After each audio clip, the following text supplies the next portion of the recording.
اعوذ باللہ من الشیطان الرجیم بسم اللہ الرحمن الرحیم وَلَقَدْ صَرَّفْنَاهُ بَيْنَهُمْ لِيَذَّكَّرُوا فَأَبَى أَكْثَرُ النَّاسِ إِلَّا كُفُورًا وَلَوْ شِئْنَا لَبَعَثْنَا فِي كُلِّ قَرْيَةٍ نَذِيرًا فَلَا تُطِعِ الْكَافِرِينَ وَجَاهِدْهُمْ بِهِ جِهَادًا كَبِيرًا۔ پچھلے سبق کے اندر بارش کی بات ہو رہی تھی کہ اللہ تعالیٰ نے ارشاد فرمایا کہ ہم بارش کو جو ہے وہ اس بارش کے ذریعے جو ہے وہ شہروں کے شہر زندہ کر دیتے ہیں، جانوروں کے بھی کام آتا ہے، انسانوں کے بھی کام آتا ہے، درختوں کے، پتھر شجر ہر شے کے لیے کام آتا ہے۔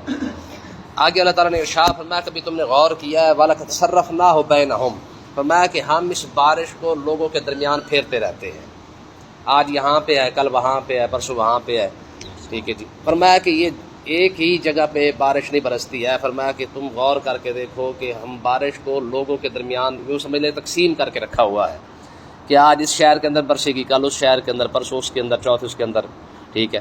امام محمد رضا خان رحمۃ اللہ علیہ نے فرماتے ہیں کہ یہ جو بارش کا جو فرشتہ ہے نا وہ چھوٹے قد کا ہے، اور اس کے پاس جو کوڑا ہے نا، کوڑا وہ بڑا لمبا چوڑا ہے۔ میں کہ جب وہ بادل کو سے ہانکنا ہوتا ہے نا تو وہ جناب مارتا ہے، جس کو ہم کہتے ہیں یا بجلی کڑکتی ہے، تو میں وہ اصل وجہ یہ ہوتی ہے کہ یہ جو بجلی کا جو کڑکنا ہے نا وہ اس وجہ سے نہیں کہ ادھر کوئی پاور پلانٹ لگا ہوا ہے، بلکہ اصل مسئلہ یہ ہے کہ وہ جب کوڑا مارتا ہے نا تو اس سے وہ بجلی جو ہے وہ یہ چمکتی ہے۔ تو جہاں پہ اس نے پھر بادل کو لے کے جانا ہوتا ہے، جیسے ہم بکریاں ہاں کے لے جاتے ہیں، جانور ہاں کے لے جاتے ہیں، تو وہ بادل کو اس طریقے سے لے کے جاتا ہے۔ تو جہاں پہ اس کو حکم دیا جاتا ہے کہ آج فلاں جگہ پہ تم نے برسنا ہے، تو وہاں پہ وہ بادل لے کے پہنچ جاتا ہے۔ تو اللہ تعالیٰ نے ارشاد فرمایا ذرا اسی بات پہ غور کر کے دیکھ لو کہ یہ کون ہے جو یہ نظام چلا رہا ہے کہ آج یہاں پہ ہے، کل وہاں پہ ہو رہی ہے، ٹھیک ہے۔ وَلَقَدْ صَرَّفْنَاهُ بَيْنَهُمْ، ہم نے بارش کو لوگوں کے درمیان یوں سمجھ لیں کہ تقسیم کر کے رکھا ہوا ہے، کس لیے؟ لِيَذَّكَّرُوا، تاکہ لوگ اسی میں ہی غور کر کے دیکھ لیں کہ یار رب کی ذات ہے صحیح، ٹھیک ہے، جو یہ نظام چلا رہی ہے، وگرنہ ایک جگہ پہ نہیں برستا اور مسلسل بھی نہیں برستا ہے۔ آج آدھا گھنٹے کی بارش ہوگی، کل 5 گھنٹے ہو رہی ہے، پھر رات کو ہو رہی ہے یا دن کو ہو رہی ہے، ٹھیک ہے۔ تو اللہ تعالیٰ نے ارشاد فرمایا کہ اس نعمت کو دیکھنے کے باوجود بھی فَأَبَى أَكْثَرُ النَّاسِ، اکثر لوگ پھر بھی اس کا جو ہے وہ انکار ہی کر جاتے ہیں۔ مطلب کیا ہے کہ ناشکری کرتے ہیں، الا کفورا، انکار بھی کرتے ہیں رب کی ذات کا اور ناشکری بھی کرتے ہیں، ٹھیک ہے۔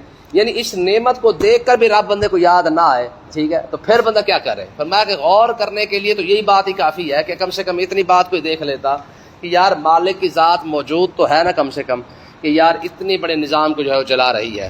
آگے اللہ تعالیٰ نے ارشاد فرمایا وَلَوْ شِئْنَا لَبَعَثْنَا فِي كُلِّ قَرْيَةٍ نَذِيرًا، فرمایا محبوب اگر ہم چاہتے نا تو ہم ہر بستی، ہر شہر کے اندر نبی بھیج دیتے، ٹھیک ہے نا۔ نبیوں کا سلسلہ چلتا ہی رہتا، ہر شہر کے اندر فی کل قریۃ نذیر، ہر جگہ پہ جو ہم ڈرانے والا بھیج دیتے۔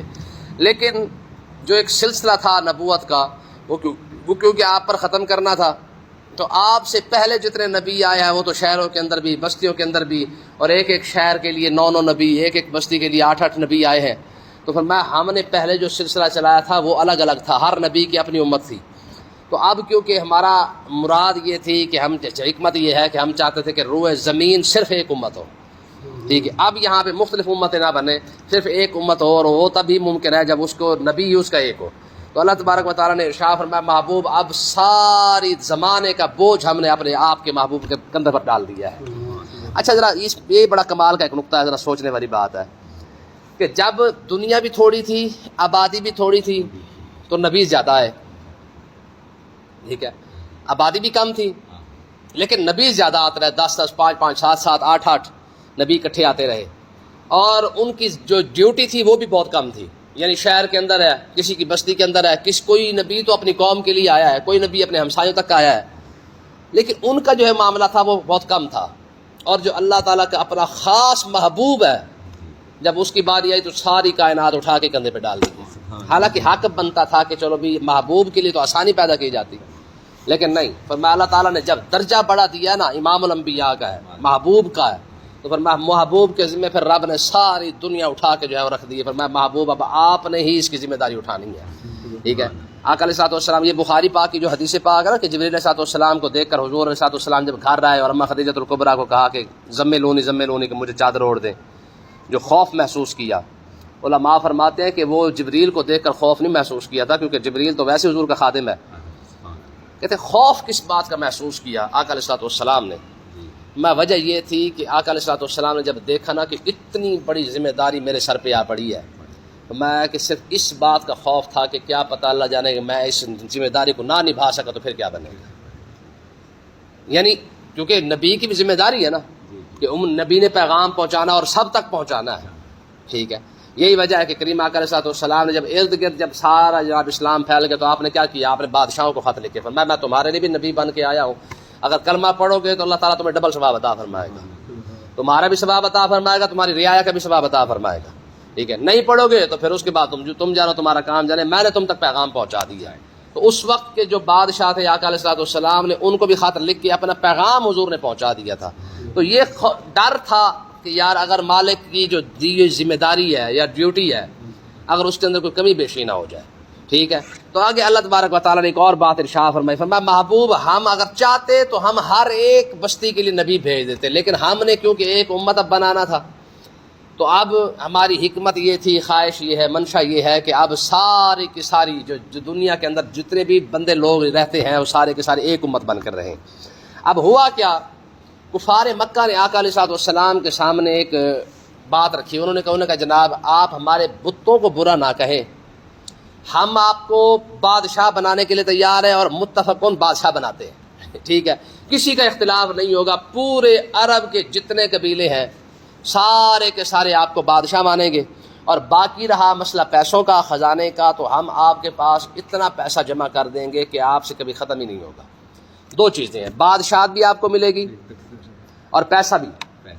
ٹھیک ہے جی، یہاں پر تو لوگ ویزے پر جو ہے اپنا ایمان بیچ دیتے ہیں، نہیں ہوتا، صرف کہتے ہیں قادیانی لکھ کے دے دو. ٹھیک ہے نا، مرزائی اگر آپ نے شو کر دو، لندن کا ویزا لے لو یا امریکہ کا ویزا لو، خیر ان نال کچھ بھی نہیں ہوتا. جی ہمارے بزرگ فرماتے جب لکھ کے دے دیا کہ میں قادیانی تو پھر تو قادیانی ہی ہے، پھر یہ نہ سمجھ کے پھر تو اوپر سے لکھ کے دے دیا. ٹھیک ہے نا. تو اللہ تبارک و تعالیٰ نے ارشاد فرمایا کہ جب محبوب کے سامنے یہ انہوں نے باتیں رکھی نا کہ جناب آپ بادشاہت بھی لے لیں اور پیسہ بھی لے لیں، تو اللہ تعالیٰ نے ارشاد فرمایا محبوب فلا تطع الکافرین، آپ نے کافروں کی ان باتوں کی طرف توجہ ہی نہیں فرمانی ہے، بس بات ختم، سننا ہی نہیں ان باتوں کو. ٹھیک ہے، اور آپ نے کرنا کیا ہے، وجاہدہم بہ جہادا کبیرا، آپ نے اس قرآن کے ذریعے جو ہے وہ ان کے ساتھ جہاد کرنا ہے اور زبردست جہاد کرنا ہے. کیسے؟ جیسے یہ کوئی بات رکھیں، دلیل رکھیں، آپ نے قرآن کی دلیل ان کے سامنے رکھ دینی ہے، فرمایا کہ اس قرآن کا جواب دے دو بات ختم ہو جائے گی. دیکھیں نا جی آقا علیہ الصلوۃ والسلام کیا فرمایا تھا، فرمایا تم سورج اور چاند بھی اتار کے لے آؤ نا اور کھبے سجے رکھ کے دیکھ لو، فرمایا تب بھی یہ بات نہیں ہونی ہے.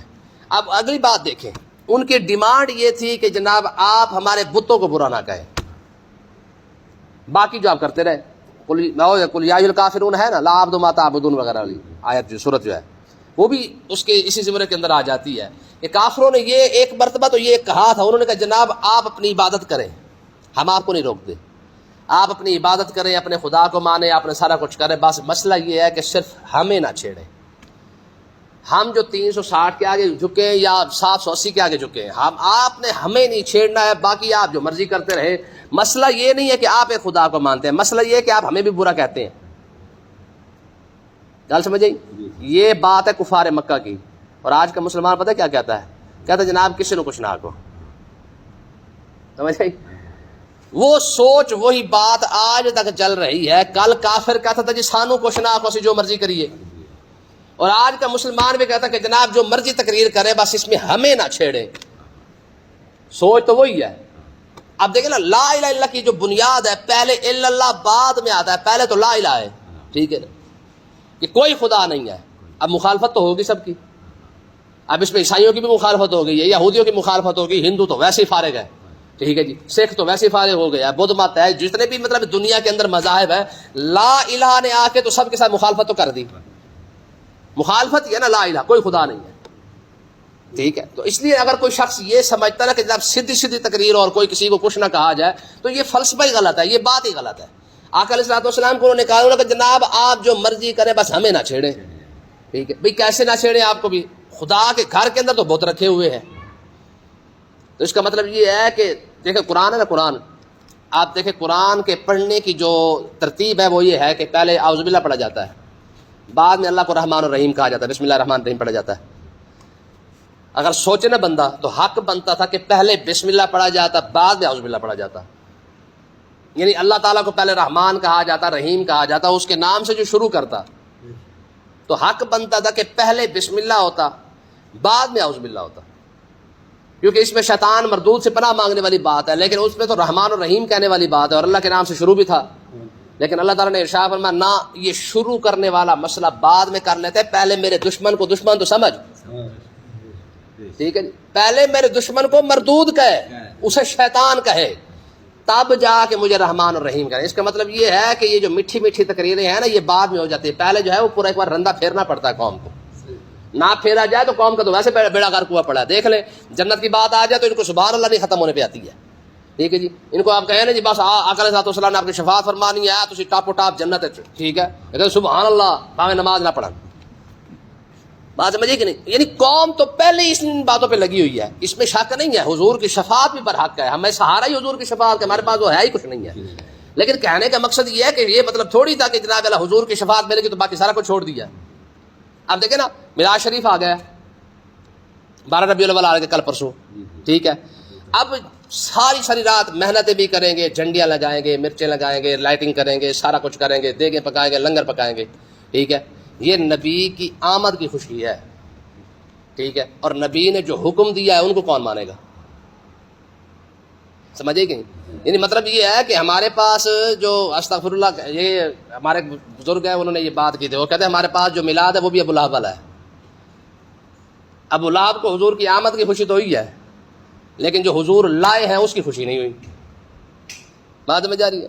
ہماری قوم کے دیکھ لیں محنت، ایک طرف محنت دیکھ لیں، 20 دیگیں پکا رہی ہے، لائٹنگ کر رہی ہے، گھر کو سجا رہی ہے، صفائی ستھرائی کر رہی ہے، سارا کچھ کر رہی ہے، اور کہنا کہ میاں چلو یہ سارا کچھ ٹھیک ہے، سبحان اللہ اچھی بات ہے، لیکن کم سے کم آ کے نماز بھی پڑھ لو. وہ نہیں ہو رہا. یعنی نبی جو لایا ہے وہ وارے نہیں کھاتا، بس صرف نبی کی خالی آمد کی خوشی ہے. تو اللہ تعالیٰ نے کیا ارشاد فرمایا، محبوب وجاہدم بجہاد کبیرہ، ان کے ساتھ آپ جہاد کریں باقاعدہ، قرآن کی وہ باتیں سنائیں جو قرآن کے عذاب کی باتیں ہیں، جو قیامت کی باتیں ہیں، جو مرنے کے بعد حساب کتاب کی باتیں ہیں، یہ ساری باتیں ان کے سامنے رکھیں. میٹھی میٹھی بات سنانے سے تو پہلے قوم کا بیڑا غرق ہوا پڑا ہے. ٹھیک ہے. اب دیکھیں نا جنت کی جو بات ہے نا وہ تو صحابہ کے ساتھ ہے.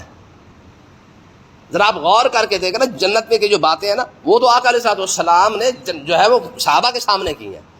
کافروں کو تو پہلے بنیاد بتائی گئی ہے کہ میاں پہلے ان کھچ کھانے کو چھوڑو گے تو پھر جا کے جنت والا حساب بنے گا نا.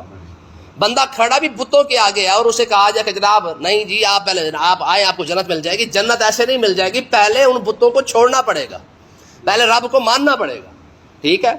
آگے دیکھیں جناب اللہ تعالیٰ نے ارشاد فرمایا رب کی اب ذرا ایک اور بڑی کمال کی قدرت دیکھیں. فرمایا وَهُوَ الَّذِي مَرَجَ الْبَحْرَيْنِ، فرمایا اللہ تعالیٰ کی ذات وہ ذات ہے جس نے 2 دریاؤں کو ملا رکھا ہے. ٹھیک ہے. اور ملا بھی کیسے رکھا ہے، ھذا عذب فرات وھذا ملح اجاج. فرمایا کہ تم ایک پانی پیو گے تو میٹھا ہوگا، دوسرا پانی پیو گے تو کھارا ہوگا، چل کٹھے رہے ہوں گے.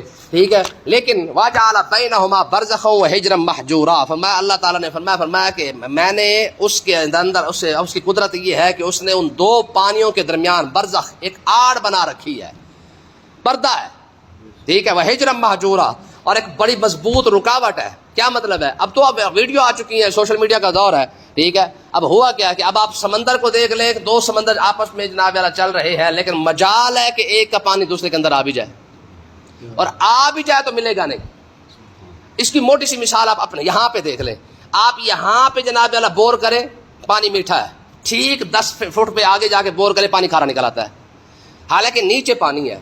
اور زمین سے جتنا 100 فٹ لگا لے، 200 فٹ لگا لے، 400 فٹ لگا لے، نیچے پانی تو پانی ہے نا، برابر کھڑا ہوا ہے. لیکن یہاں بور کیا تو پانی میٹھا نکل رہا ہے، اور آگے تھوڑا سا 10 فٹ 20 فٹ آگے جا کے بور کیا تو پانی کھارا نکل آیا ہے.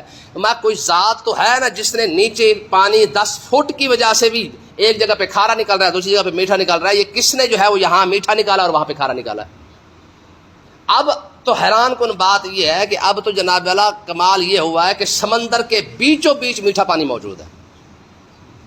لہریں اوپر سے گزر رہی ہیں، نیچے میٹھا پانی ہے. یہ امریکی کمپنی نے جب سعودی عرب کا تیل نکالا نا، یہ جب آتے تھے تو سمندر کے ذریعے آتے تھے تو کہتے ہیں کہ سمندر کے بیچوں بیچ ایسی چشمے موجود ہیں کہ اوپر سے بھی ارد گرد تو سارا کھارا پانی ہے ہی ہے، اور اوپر سے لہریں جو آ رہی ہے وہ بھی ساری کھاری کی کھاری ہے، اور اندر میں ایسے چشمے موجود ہیں جو سارا میٹھا کا میٹھا پانی، اور اسی سے پانی نکال کے یہ پیتے رہے ہیں.